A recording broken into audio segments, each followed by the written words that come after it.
Okay, welcome to Twin Flames Undercover. I'm going to do a very short 9-card reading of the masculine and feminine. Okay, and I'm only using one deck. So wow. So I'm gonna okay, so I will say, what are the blocks to union at the moment? All right. What are the blocks to union at the moment? All right, so I'm just shuffling the cards now, as you can hear. Now,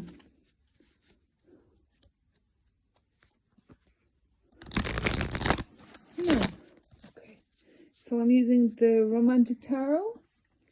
I'm laying out 9 cards in case you can't see. Hang on now, I'll show you in just a moment.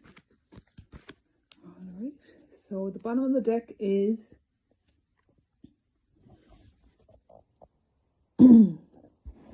so this is the Strength card. So in this deck, it's an interesting perspective, because the lion and the lion is being tamed by the lady in the statue. So it's more of a narrative. But in the picture, in the painting in the background, there's another version of a lion being tamed, and so this man here is trying to move the statue. So it's almost like a kind of voyeuristic thing through the 3 different windows.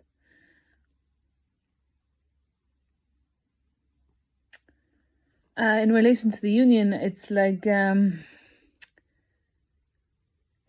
obstacle. It's like playing the waiting game. It's like what it makes me think of, kind of bureaucracy, like of red tape, of waiting for certain actions to occur before things can be presented. So it's kind of delays and obstacles, and kind of heavy labor, almost, like literally and figuratively. Okay, so that's that.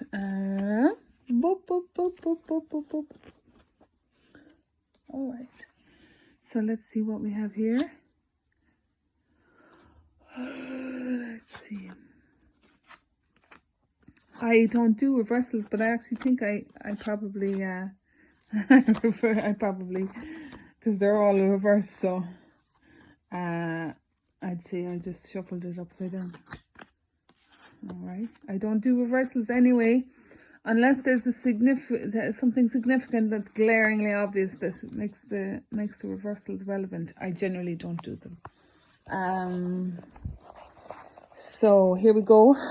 So this is obstacles and blocks between the union. Okay, so we're first card in. We have the Queen of Swords on the Iron Throne. It just echoes of the Game of Thrones, isn't it? And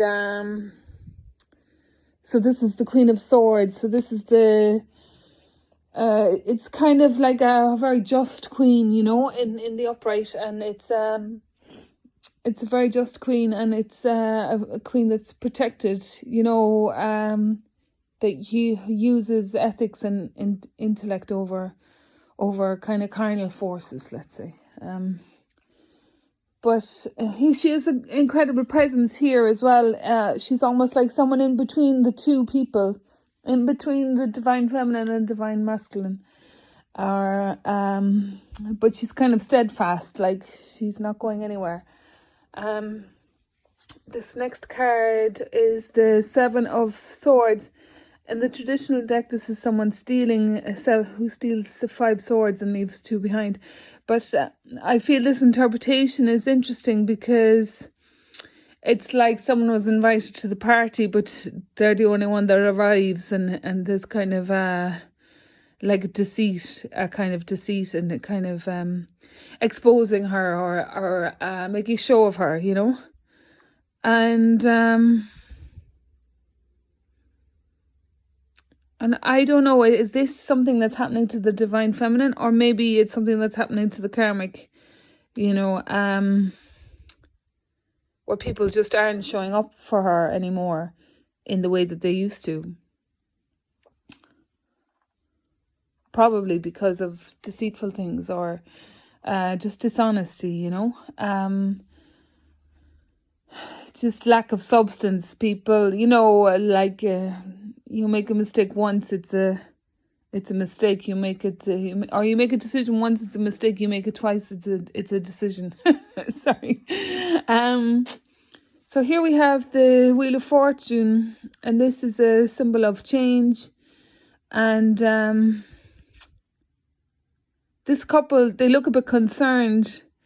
It looks like a clandestine affair, so it could be another karmic in the masculine's life, or it could be the feminine. But the Wheel of Fortune is a symbol of change, and but this couple look concerned, like they're under threat, like there's larger forces that's a threat to them, it seems. Okay. So this is the Nine of Cups. And this is also an interesting deck, because traditionally it would be like wish fulfillment, like someone who has everything that they require. But there is a kind of, this image kind of brings deceit as well, and even the birds drinking out of the cup was like tainted waters a bit, So this feels like you get your wish, but there's a compromise, there's a compromise. There's like poisoned waters, like.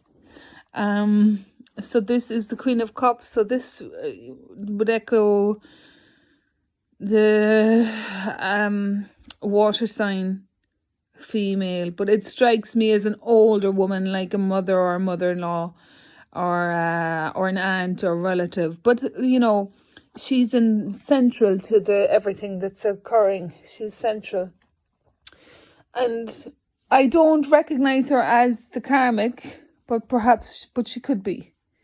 I think it's more of a woman who is very discreetly maneuvering the situation, but no one would ever suspect her as such. Like someone very subtle, someone very subtle, like that's capable of navigating things, And then we have the Empress, so this is the divine feminine.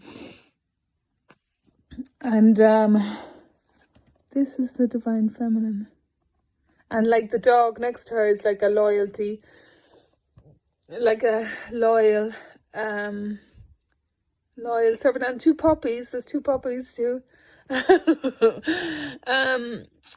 So that just echoes the divine feminine and her loyalty and her sense of loyalty towards the masculine. And here we go. Let me see. This is the Three of Wands, which is traditionally about waiting, right? But I feel this woman is kind of being plumosed with compliments and stuff. She's kind of the center of the attention, and they're kind of lavishing her with gifts and stuff. Something kind of false about it. And it's like maybe she's like biding time, like she's just getting their attention while she's waiting for something better, kind of. That's kind of what I'm getting from it. Yeah. Okay. So this is the Fool card. And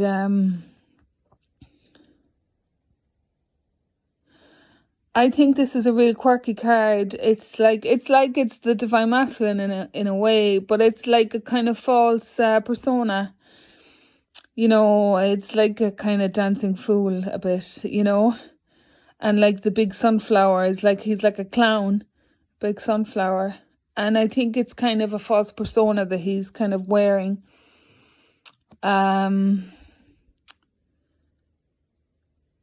Even just standing on the bird, it's like there's something very kind of I don't know, just kind of dark and careless and almost like, lazy, kind of inauspicious kind of.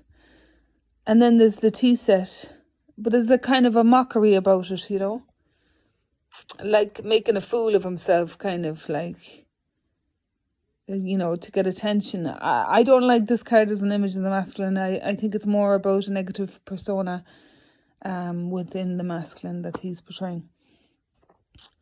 And this is the final card, which is the King of Pentacles. And like, it's kind of funny because there's a few cards in this that are very serious, like the King of Pentacles there now is very serious, and the Queen of Cups and the Queen of Swords, they're very serious cards, like very grounded and very like knowing their position, knowing what they're doing. There's nothing kind of ambiguous about it. But the other cards, there's a lot of ambiguity, So this is two feminine and a masculine here. And there's a kind of an innocence about the Empress here now as well.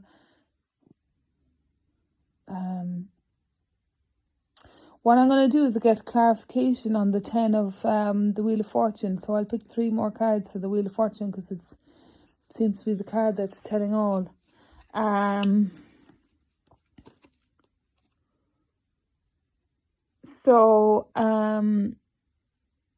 There's a kind of the Wheel of Fortune. There's almost a sense here now. It's like this is like the Star, the Magician, and the 6 of Wands, which the 6 of Wands is traditionally about victory. But it does echo the 6 of Swords as well, with the couple in the boat, looking for better land, kind of. So, but here is like the Star, and it's almost like the Magician and his assistant. But it's like with this card earlier, I said that it's almost like they were under threat or they were in danger. The concern on their faces. But it's like almost they have to remain in disguise. They have to remain in disguise until they're in a safe place. Like this lady has a bird, I'd imagine now she'd have to feel safe with the bird to be holding it in a boat, So it's like there's a kind of, even with the Fool now, there's a kind of persona. There's a deliberate persona being put on in some cases, and a kind of unconscious one in other cases. In this case, I feel like there's a deliberate persona occurring, in order to bring union in. I have about a minute and a half left because I think it's only 15 minutes upload there. So so let me see now. I'm gonna ask about this deceitful character here.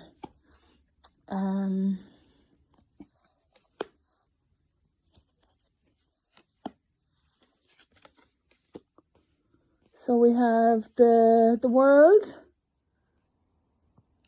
Okay, just to get the last 2 minutes there, I was like asking about this kind of couple here, that there's something sinister going on, And so I got the World with the children, but it's almost like the children are kind of the burden. And here we get the 10 of Pentacles. So this is like this looks like a happy couple. It's like they're kind of intimate and, kind towards one another, it seems. And the Ace of Cups. So it's like that feeling of like disguise, that there's a kind of, it's almost like an opera. There's kind of a bit of role play going on, and like there's a kind of true feelings underneath it, but it's like the kind of all the acts need to be played out. So anyway, look, that's my contribution today to the masculine and feminine occurrences.